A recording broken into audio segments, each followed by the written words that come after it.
Southern Arizona Regional Director of Alzheimer's Association. And I'm delighted that you're here with us today. And thank you so much for coming down from Tucson. And I'm sorry that I was late and that I sound like a frog.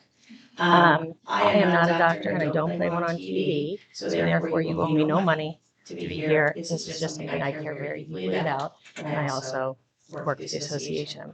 So it's an honor to be here with you guys today. I got to the Alzheimer's Association because I was in pharma for many years, and then I left pharma to become a realtor.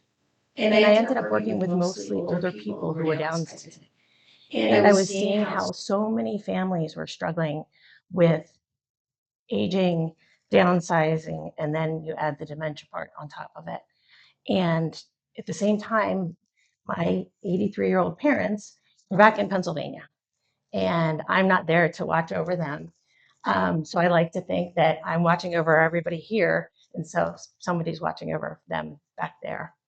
And every time I come out and I speak to somebody, I'm carrying the voices with me of every family who has experienced dementia. I say that dementia is not a personal issue, it's a community issue. So these are the most recent facts and figures. I think that it's pretty staggering when you look at some of these. Can anybody tell me which one of these seems like that they're surprised by?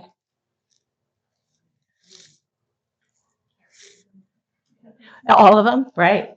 The fact that there's over 7 million people already living with Alzheimer's in our country, and that number is going to multiply significantly over the next 20 years. The fact that 1 in 3 older adults dies with Alzheimer's or another dementia. It's pretty staggering. We do this facts and figures report every year. So this comes out and we focus on different things. This year, one of the things they looked at was, I'll get to this later, about a Pointer study that talked about lifestyle interventions in slowing the aging of your brain. And these interventions were not instituted until after the age of 60. This may or may not play.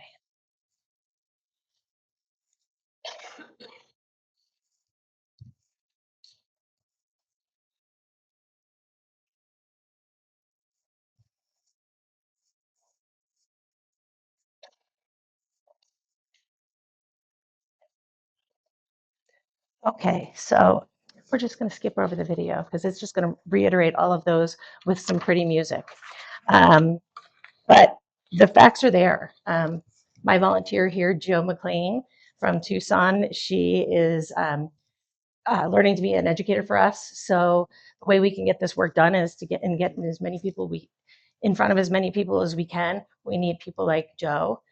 And in the car, hence the reason I made like a wrong turn on the highway and I got here at 2 o'clock instead of 1:45. She just was really astounded by the numbers. And I think we all saw that the numbers are staggering. So basically the association, have any of you ever been to an Alzheimer's walk? So you have, and you've seen the white flower. So when you go to the walk, everybody gets a flower. You can have whatever flower you want, but they actually each have a meaning, and there's only one white flower. And that white flower is because this is our goal, is that we want to have a world without Alzheimer's and other dementia. So when we talk about dementia, there's a lot of miscommunication sometimes. They're like, is it Alzheimer's or is it dementia? Well, if it's Alzheimer's, it is dementia. So dementia is this umbrella term for several different types of brain diseases. And they're the brain diseases that are severe enough that they're going to interrupt your daily life. So there's Alzheimer's, which is the most common, vascular dementia. One that's been in the news quite a bit is frontotemporal, even though it's not very common and it happens in younger people. And when someone famous, of course, gets diagnosed, we learn a lot about it. So that's something, right?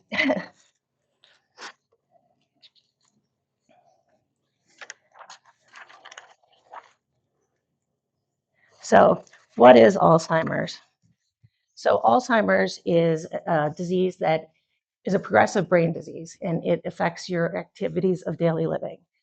Um, I've heard plenty of people say who treat Alzheimer's patients that if you've seen one patient with Alzheimer's, you've seen one patient with Alzheimer's.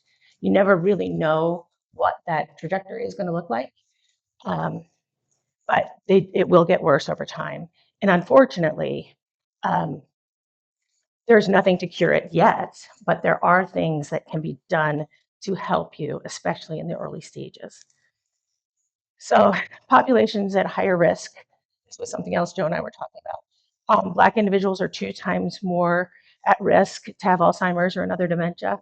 Hispanics are 1.5 times, and 2/3 of patients with Alzheimer's are women. Why do you think that is?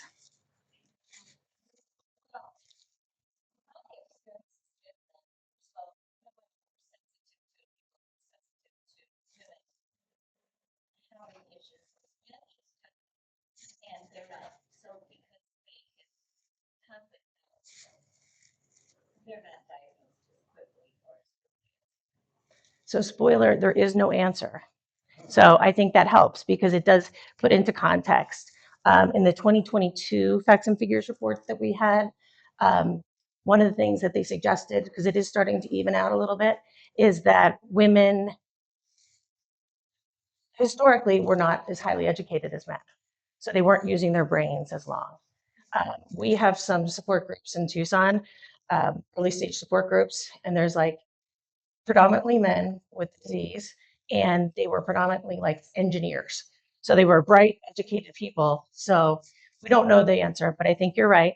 And that's actually part of the esperanza of it all, is that if we start talking about this more often, there'll be more awareness and less stigma. Because you're right, my dad would be the only person he would ever be honest with is me. So my mom calls me, you need to tell your dad that, da, da, da, da. I'm like, okay. It also says that men are caregivers oftentimes, and so that presents a challenge for men who aren't maybe used to that. Without a doubt. To being socially supported. Yes. So if it's primarily women, then men are the ones that have to be the caregivers. And again, this is why the information is so important, because I'm not a patient person really, but you have to be patient and you can't correct. You're living in their world now. So, and I've seen some dynamics between husbands and wives where the husband gets really frustrated. But I'm seeing a lot of changes in that. I had we have a family that a husband and wife that came in not too long ago, a year ago, and she had just gotten her diagnosis. A diagnosis she got way too late. We'll come to that. He is a fixer. And he says, well, I feel so bad when I'm at home and working on the computer and Sarah's just sitting. And I said, Sarah, what are you doing? She's like, I'm watching my cats. I said, what's that like? She goes, oh, they make me so happy. And I looked at him, and if you haven't noticed, I'm a little frank sometimes. And I said, sounds like a you problem. You know, she's okay. You just have to learn. And I've seen so much growth over this past year since I've known them. But then I've also seen the devastation that it's taking on their marriage and their friendship and their family and their finances for that matter. Anyway, there are 10 warning signs of Alzheimer's. I'm not going to read them to you because you all can read. And I also have handouts up here that have those warning signs. Our website also has a plethora of information, but I just want to like pick on a couple. Which one of these? Does someone want to pick one for me? Number 5. Trouble understanding visual images and spatial relationships. So oftentimes they don't see like, so a neuropsychologist said this to me. The reason why we have to have such stringent training in memory care centers is, let's say you want Mr. Jones to bathe. And can you stand up for a second? I should have got somebody who didn't have so much on her lap. So, so you want Mr. Jones to bathe and you come around that way. And you come around and like, come on, Mr. Jones, let's go. You know, he can't see you. This is all they're seeing. So you have to realize that they're not seeing things the world we see things. One more. 10. Changes in mood and personality. That's a big one. One of my closest friends is a neuropsychologist at Banner Alzheimer's, and her father developed Alzheimer's. That's the reason why she does this work. She's from Peru, and her dad was a son of a gun growing up. He became the nicest man she ever knew. She's like, why couldn't he have been like this the whole time? But so those are the things. So if somebody's always been grumpy, they're just grumpy. But if your mom, who is always like, la, la, la, la, la, and then all of a sudden she just doesn't have time for you, or gets angry over little things, or gets frustrated, those are some of those. I like the one where they say, well, I forget words all the time. I think we said like 7 times on the way down here, that word, and then it comes to us and we're like, yes, that's it. That's normal aging, because once you knew what it was, you were good. But it's when all of a sudden you're calling a pen a fork and thinking that's right, or not remembering your loved one's names, which is devastating, and even saying, oh, hi, I'm Kristen. It doesn't mean anything. So there's a lot to be considered with the warning signs, but a lot of things are normal aging. A lot of things are not. You need to advocate for yourself. Any of you of Medicare age that are getting their annual wellness visit? You guys aren't getting your annual wellness visit? Come on. You earned that. And are they doing a cognitive exam when you go to your doctors? The clock? Yep. So that's good. At least they're using evidence-based methods to diagnose, to assess cognitive decline. They are mandated by Medicare to do a cognitive assessment. However, that is not outlined exactly how that needs to be done. So what I've heard from some physicians is, I've been treating her for years. She's fine. I ask her how her thinking is. She's fine. That is not a cognitive assessment. So, and the important thing is to do it in your Medicare annual wellness visit. Then you have a baseline. So when you go back the next year, so Sarah, had she had a good cognitive assessment at 65, when she came back at 67 and scored significantly lower, they would have known there was a problem. But that's confounded by the fact that the doctor said, there's nothing I can do. I get really passionate about this part. So, I joined the Alzheimer's Association in 2022, and the reason I came was because of the role that was open at the time was a health systems director.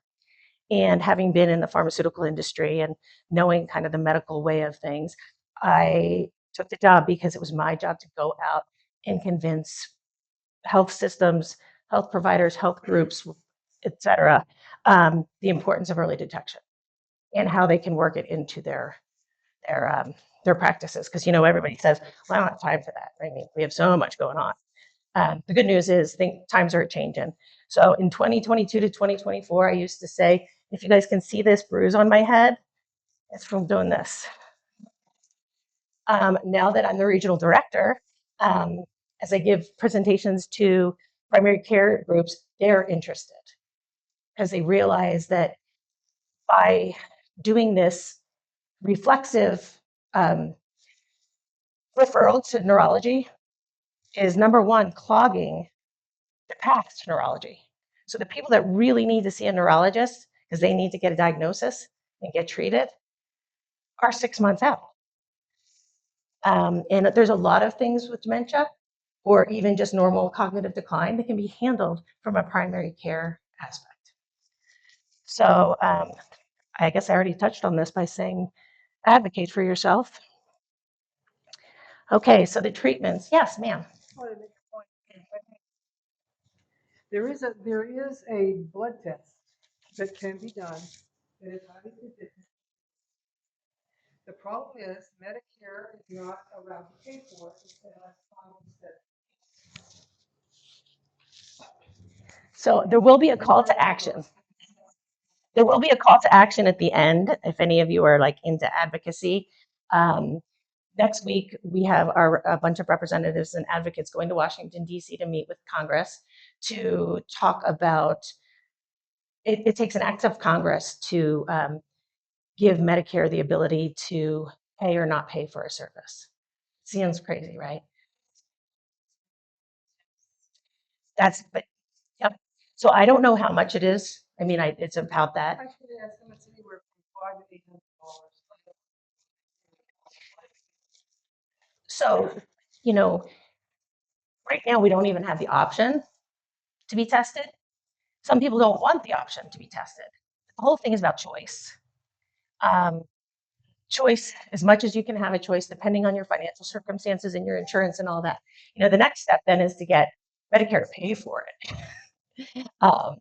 So stay tuned, but we've been on a call blitz this week. I think we've made, it's not that many, but 3,000 calls to congressmen, congress people this week. So anyway, talking about the disease treatments. So there's treatments that slow the progression.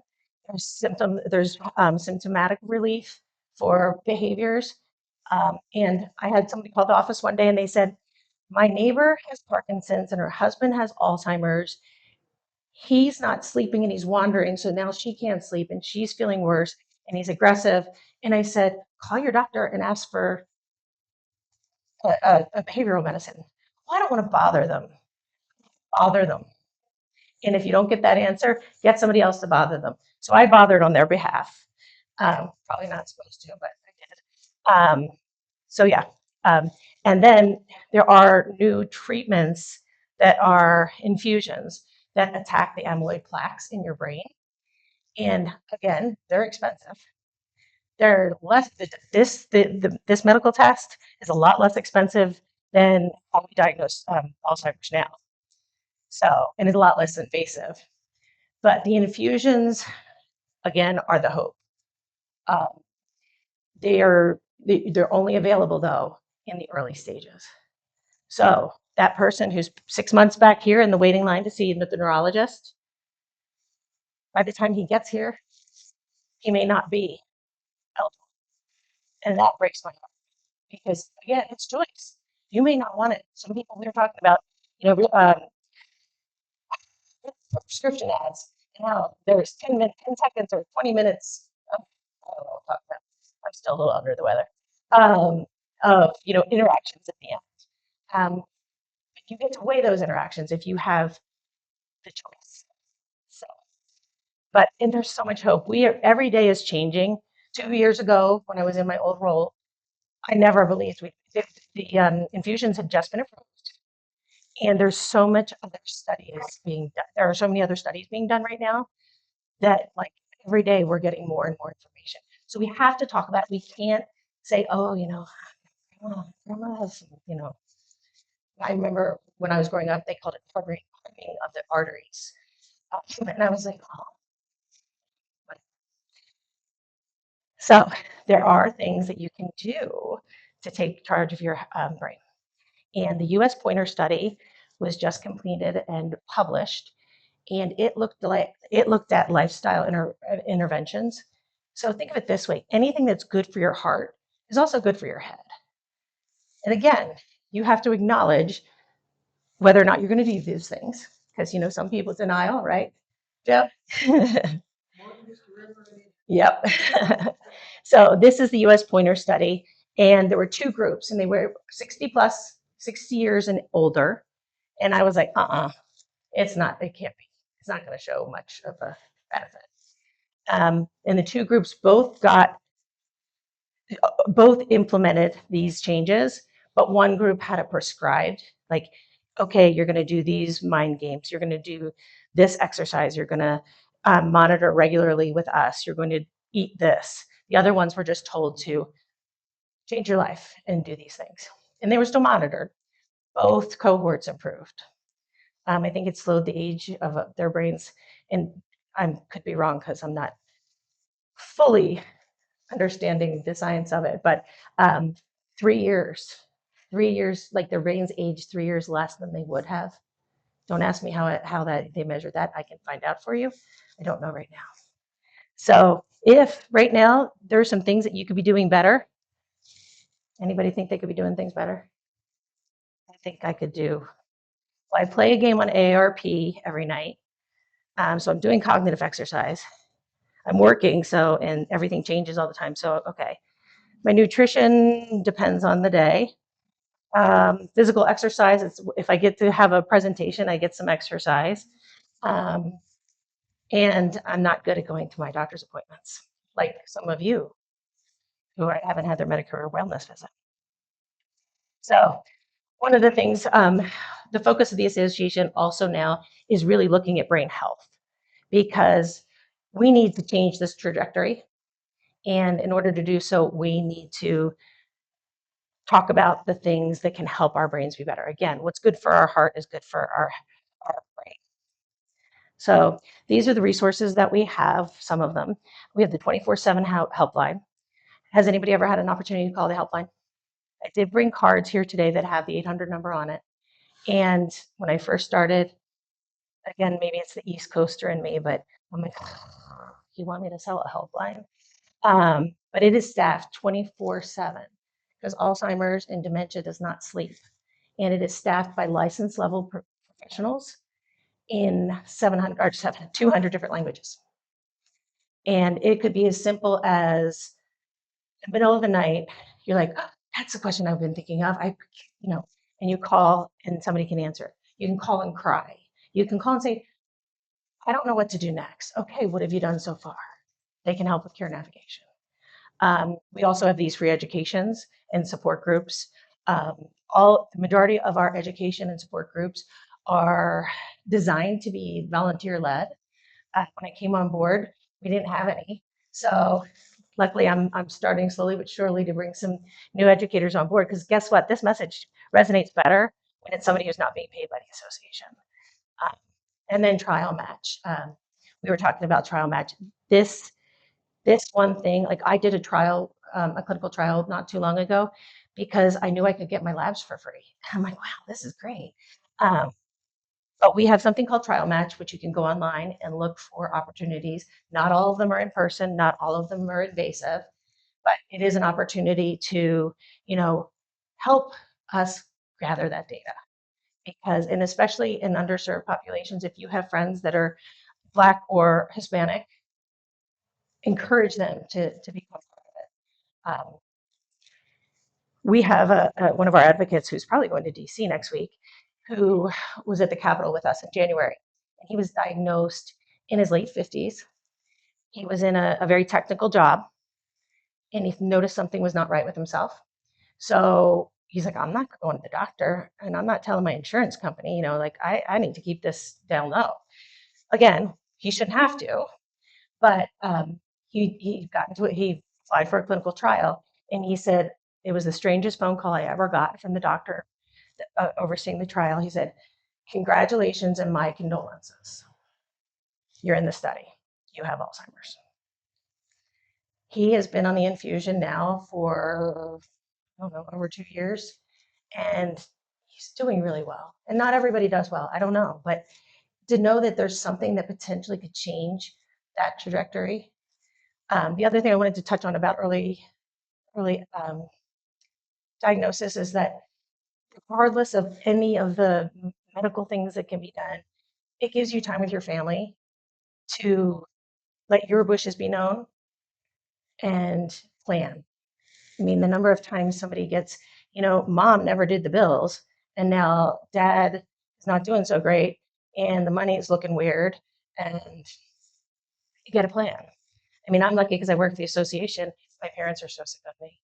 They say, you come to visit, we wonder if you're either assessing our cognition or our home. I said, the real estate stuff. I'm like, you do have a lot of stuff.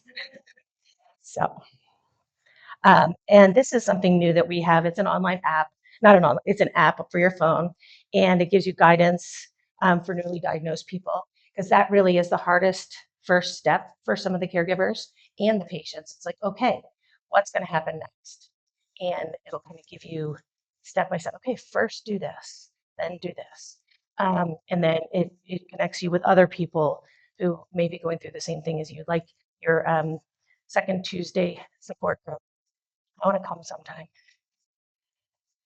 And then we have the walk. I think years ago we had a walk in Green Valley. And I think we may be trying to put something on with one of the care facilities here to do kind of a mini walk down here. But make it a day, come up. It's pretty powerful to be among all those people there for the same reason. And the more people that show up, the more we're kind of shouting it from the rooftops that, like, this is something we should talk about. Got to stop, hiding it. So the walk to end Alzheimer's is 10/10 of 2026. So my best TV voice. And then other ways you can raise, and it is our biggest fundraiser. And the money from the walk goes to fund research. We're the largest donor, nonprofit donor to research for Alzheimer's disease. It goes to the support programs, and it goes the 800 number, and it goes towards advocacy to make sure that we get things passed that are appropriate. So I don't know if any of you knew this or not, but it used to be that a care home could say they were a memory care by putting a lock on the door. They didn't have any extra training. So the people that are working with the patients, were getting frustrated, and there were, lots of issues. Our advocacy team managed to have funds appropriated to mandate care hours, additional care training hours. Needless to say, a lot of the care homes were not happy with us. But if you show them the cost benefit of one event happening, and then the additional expense of training somebody is really nominal. And I think we all know employees that feel valued and care about their work and know, that they're making a difference. They're better employees. The other fundraisers, do what you love. If you guys want to talk about that anytime, give me a call. My cards are up here too, next to the 1-800. Okay, so, and then join us, share your stories as you hear them, because when you share your story, somebody feels free to share theirs, that they're not going through it alone, and they can talk about it.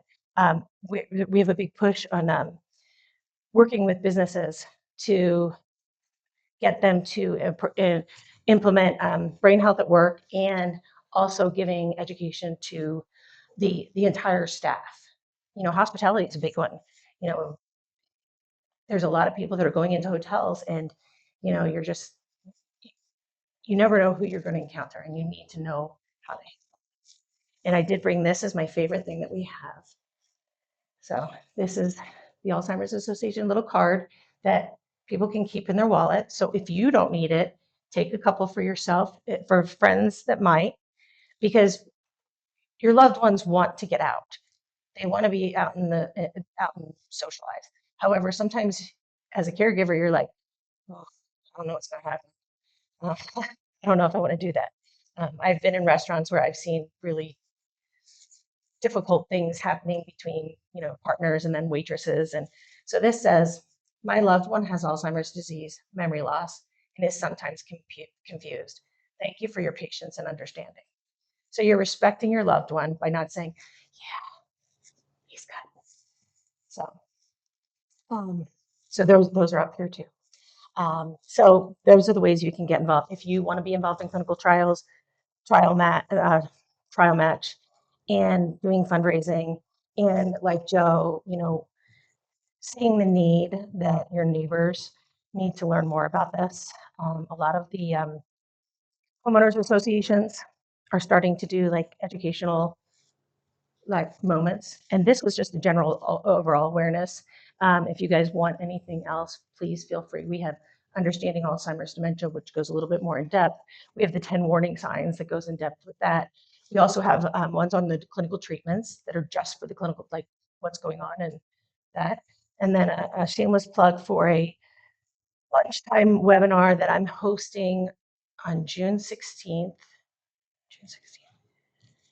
6/16/26, yes. And it's called Women Conquer Alls. And we're going to have somebody sharing their story, the mission moment.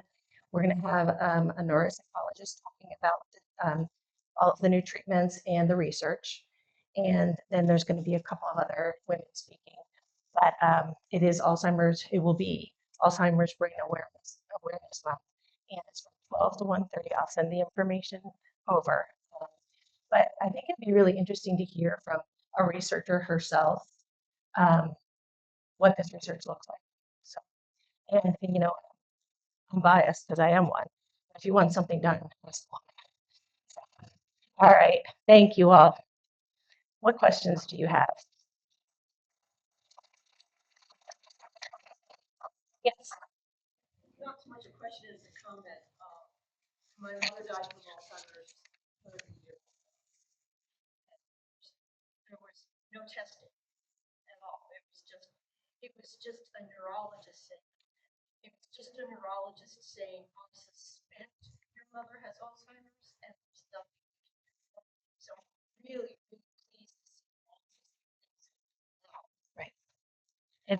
It's so hopeful. Yes. It's like, because they're like, that's what I think it is. It used to be diagnosis was done through postmortem. Yeah, there's a brain autopsy. Yeah, brain autopsy.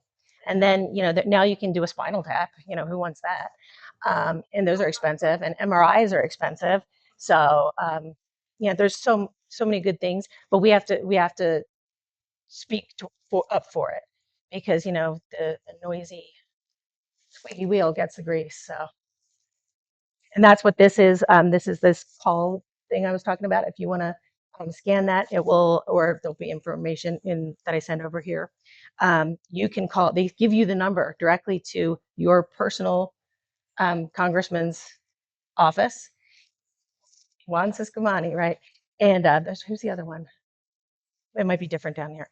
Anyway, no, it's when you call them, people are like, well, I don't want to bother them. I'm like, that's what they're there for.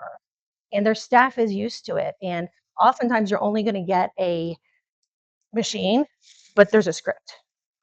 So they tell you exactly what to say, and you can say anything else you want too, based on your story. So.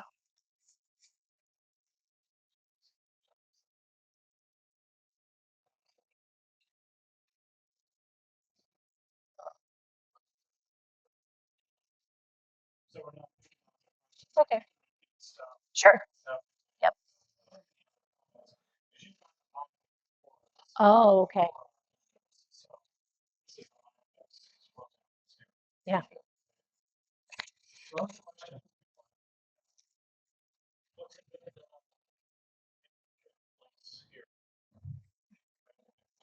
What's a good memory care place? So the question was, what is a good memory care place here? I can give you some recommendations.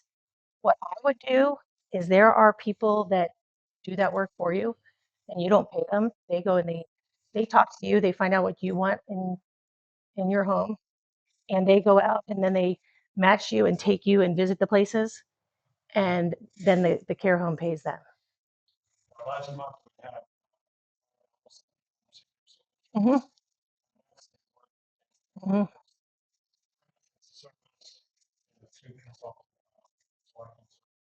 And there's some information about them.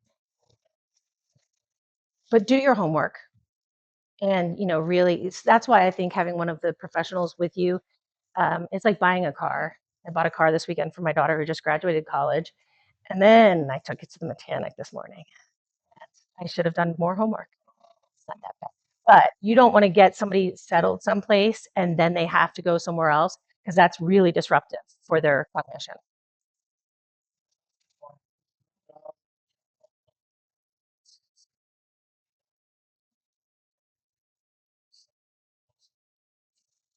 I don't think anywhere. He asked if Green Valley is known for being or having enough resources for those working through dementia. I don't think anybody has enough resources, but there are a lot of resources, and I partner with a lot of other community partners like Pima Council on Aging and different things like that. But there can always be more, obviously. But I think what more needs to be done is talking about it because then then you know what is out there for you to help. Yeah, that's part of the purpose of our work here is to provide networking for people. So that's why we have other groups coming in, presenters, different agencies. So there is that ongoing awareness.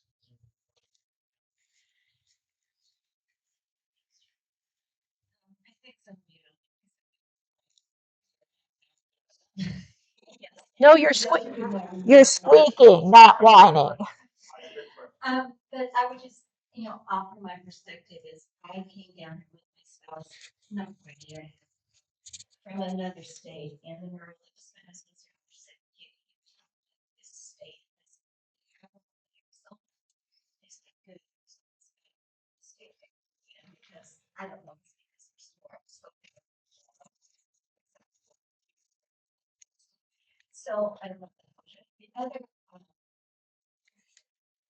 my husband's been in there's nothing that's perfect. And we're not going to find perfect care.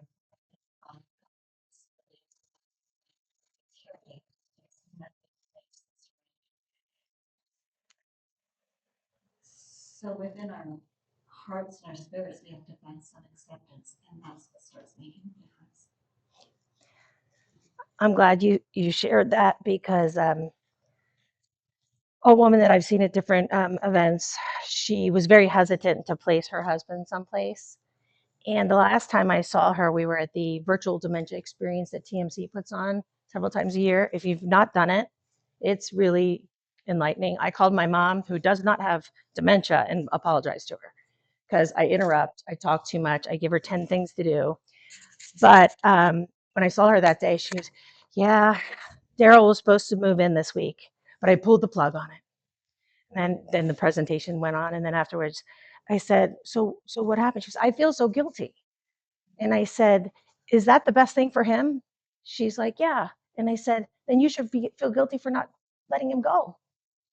So, and I don't mean like she's friends. So I'm not cold, trust me.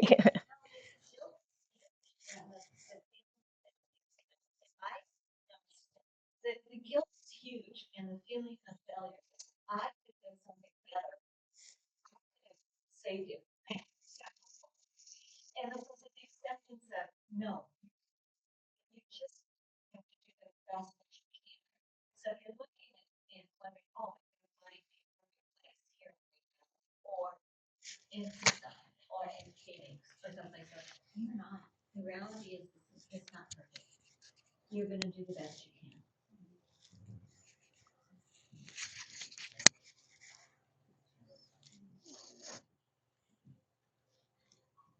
I'm from another state too, where we love their neurologists, so we're in the midst of a major adjustment.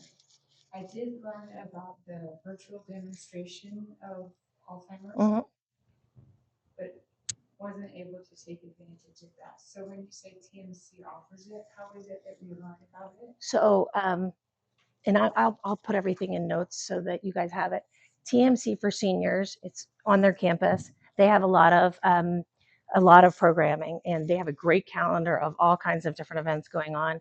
But they offer it 3 times a year, and it's not just the virtual experience, but they have 2 psychiatrists that come in and give a presentation, and I'm there to support in case there's questions on the Alzheimer's specific side. Well, the name of our organization is the Alzheimer's and other related dementias association. So it's all dementia. But yeah, TMC for seniors. Thank you. Yeah. And secondly, And these are things you can find out from our helpline too. oh, Like, hey, where can I find this in Tucson or in Green Valley? Yes. okay. Second,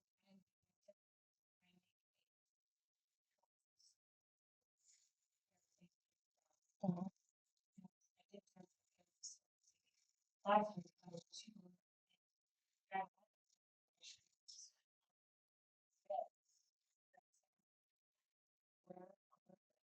I couldn't find So our website needs some help. our systems in general need help. Yes, right, exactly. So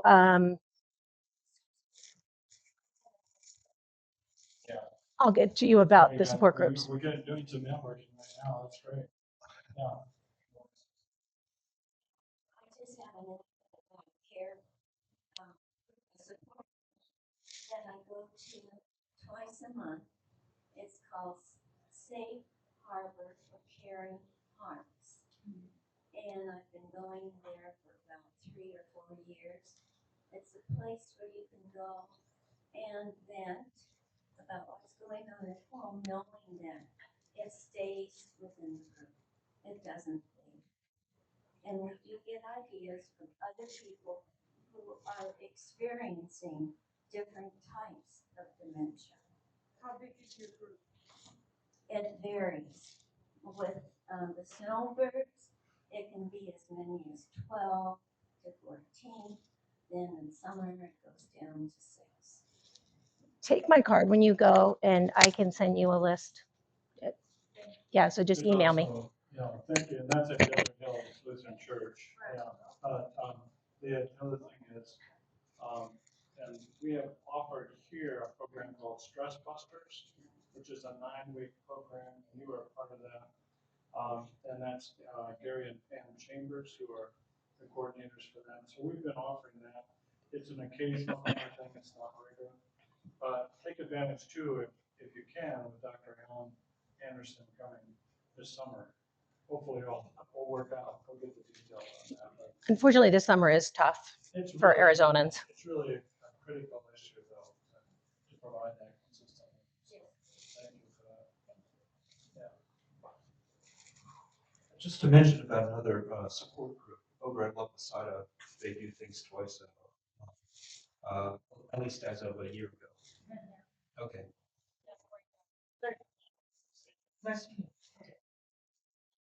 It is a personal thing. So sometimes you go and it just doesn't feel right, and that's okay. But you need to have the support. So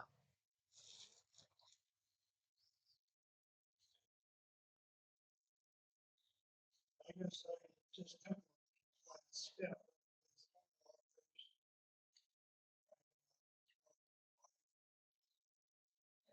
She is now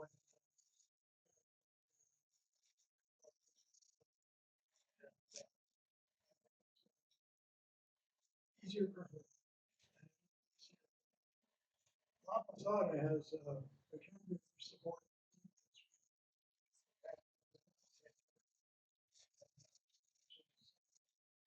There's a lot of people in there.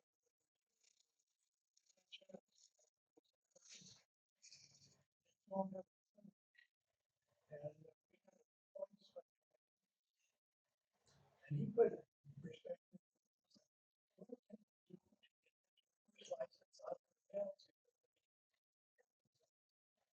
Well, hurting themselves, killing somebody else is a different. hold on. The whole financial picture is just a problem. But anyway, that was in our and that meets twice a month. But it's like I say, in the winter time, it's very active. But I got started with TMC not because I thought my wife had dementia or Alzheimer's, but I knew she was dizzy and she was subject to falls and her right foot was dragging. And I went into TMC and I've been in there for my head several times. When I was assigned to a lady, she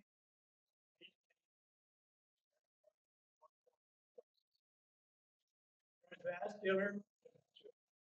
So we went Mhm.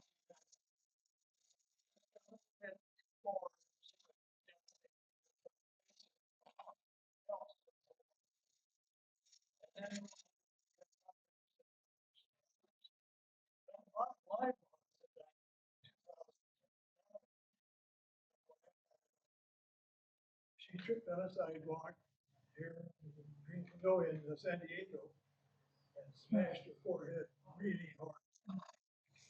She was then later diagnosed with frontal temporal Alzheimer's, dementia, whatever.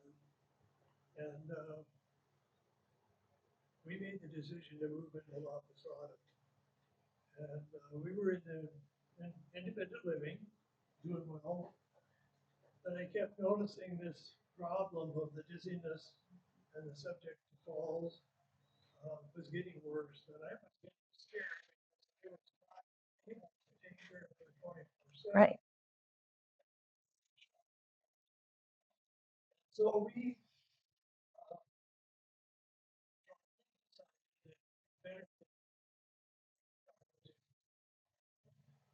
measurement. Mm.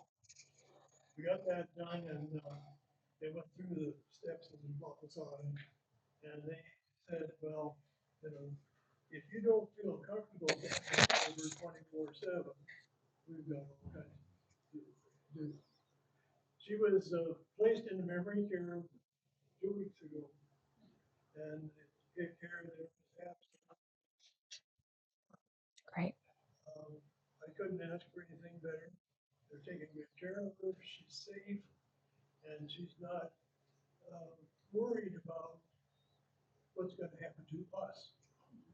We know what's going to happen to us. I'm going to be living in an apartment someplace. She's going to be living there, but we will be safe. We can be happy. And I think that that's a, oh, Thank you for sharing. yeah, that's, Thank you, Steve. You know, part of what Steve is identifying is this journey and the whole thing of placing a loved one in a facility is a part of that journey. It's oftentimes a very difficult step to take. and kudos for acknowledging that you can't do it 24/7 because nobody can. Right. And if you know of somebody who is caregiving, don't ask them what you can do. Show up or make them laugh or something. So good for you.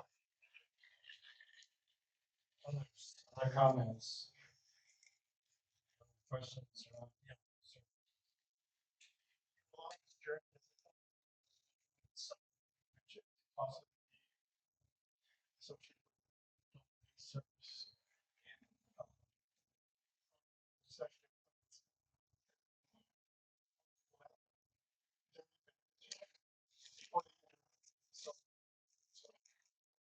The benefit is that the caregiver gets a break more than anything. But it is good to socialize. So there's definitely benefit to that. But I know people all the time, they're like, oh my gosh, I need help during the day because like I have this and I have to go to the grocery store and I have to. So if what it comes down to though sometimes, which is always hard for me, is it's the means. Not everybody has the means to have their loved one go and to a day program, which is great if you do. And I only have one child and my plan is set because the last thing I want her to do is to have to, take care of me because it's just the one, but she won't be fighting with anyone with my money. But I don't want her, all she has to do is say, okay, yeah, pull the plug. It's good, but not too soon. So thank you. So one other thing I'll just mention, this some of you stand up facing there and talk about his wife and memory care. But anyway, she passed away. And so I think one of the other things that's part of the journey is recognition of that. And my sister's husband also passed away. So that whole process of saying goodbye and that all is very something that Jay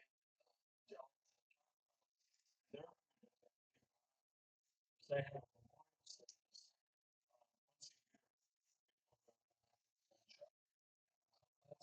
interesting.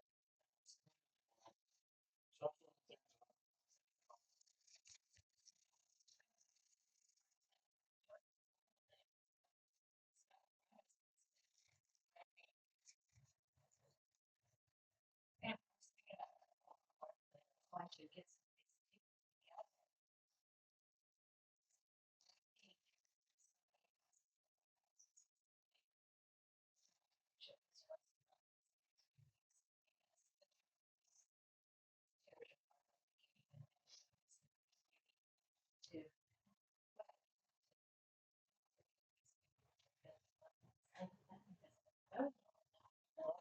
You're on.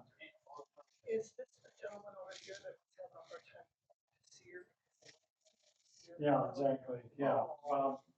We talk a lot about, I go to see her, she had a difficult time. Whenever he comes, she would get agitated. And so they basically, the staff at the facility advised him not to come very often. That was very difficult.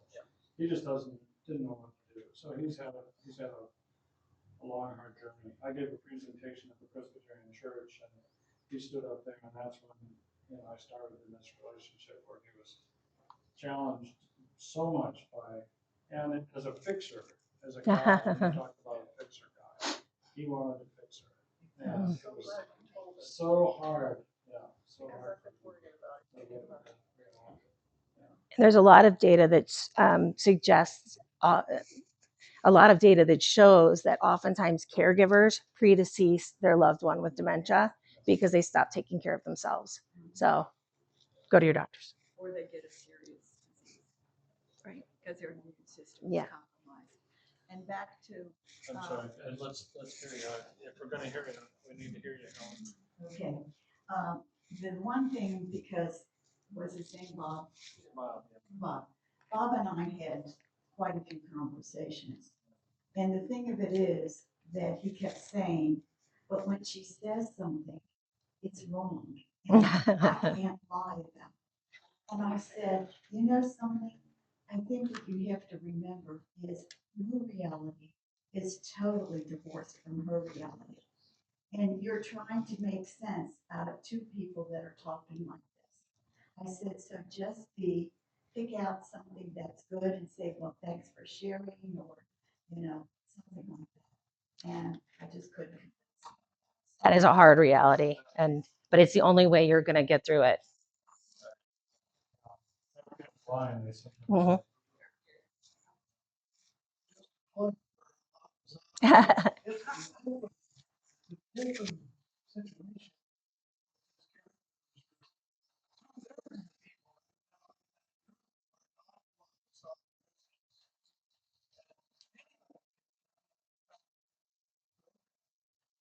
A lot of good information.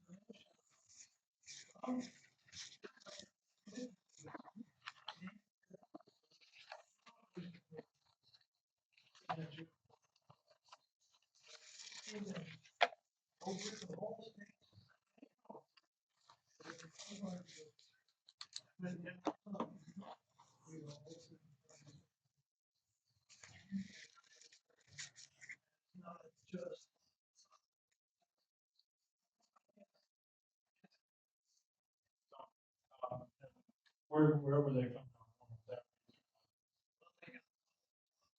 Opposite, community services. Yeah.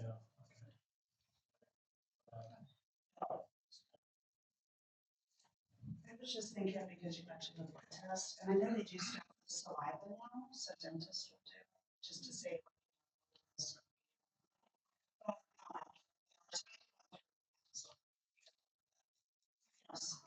put a little Q-tip all through my.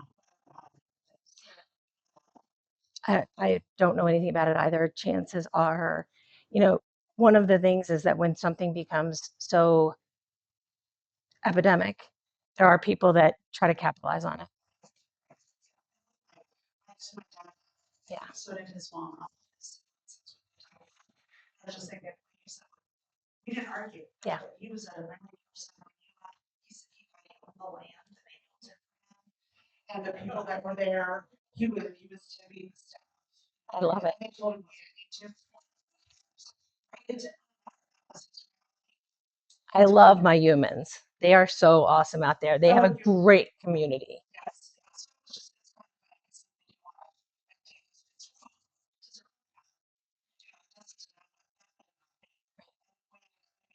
goes to he wanted to go that place too. He let these people come there. And he didn't become a vice president. Yeah. Probably should have been. Ice cream is the answer to everything. If someone says the house is on fire, say yes, let's get some ice cream.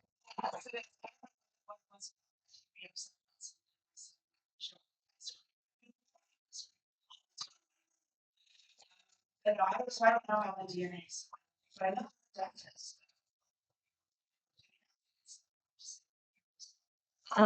Just buyer beware, because I know that there is nothing that has been FDA approved. And there is a lot of good stuff coming, but yeah.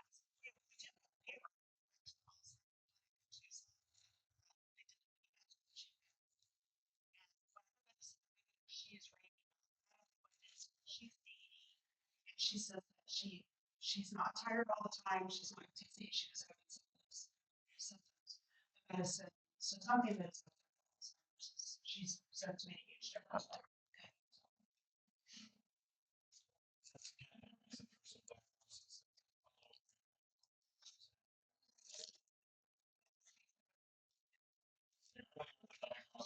Yeah.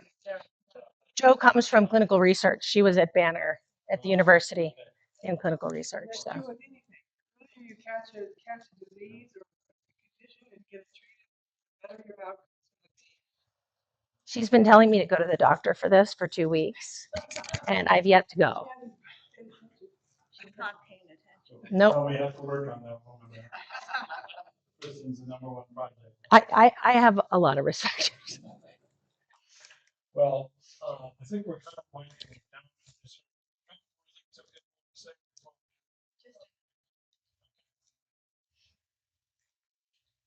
When I began the journey, it was 8 years.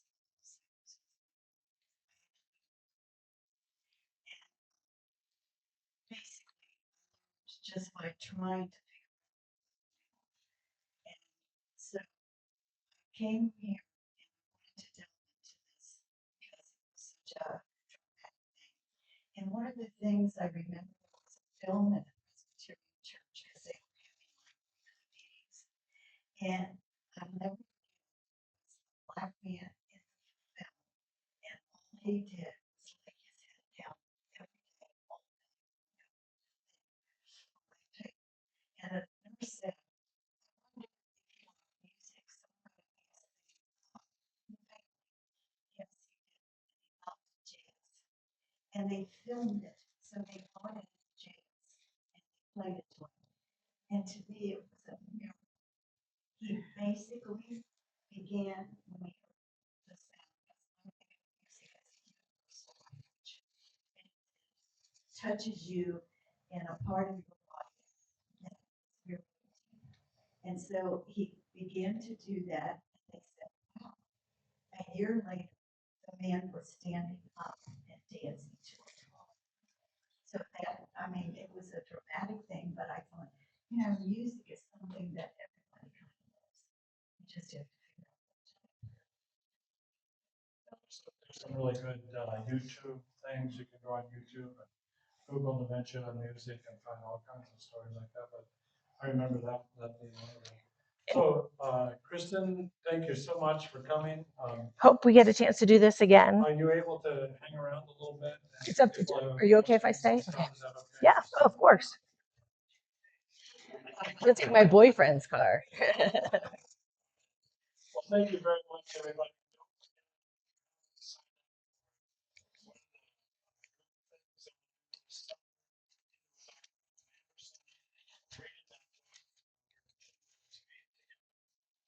Conversation about